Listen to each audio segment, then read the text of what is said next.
ভাষাবোৰ যেন জীয়াই ৰাখে, আমাৰ অস্তিত্বক যেন কেতিয়াও শেষ নহয় সেইটো বিচাৰিছোঁ।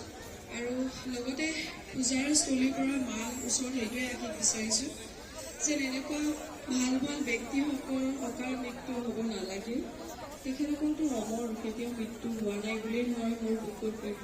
তথাপিও সকলোৱে সেইটো কাৰণে সাৱধানে চলিব, ভালে ভালে থাকক সকলোৱে। মাৰ ওচৰত সেইটোৱে কামনা বিচাৰিছোঁ, আশীৰ্বাদ লৈছোঁ।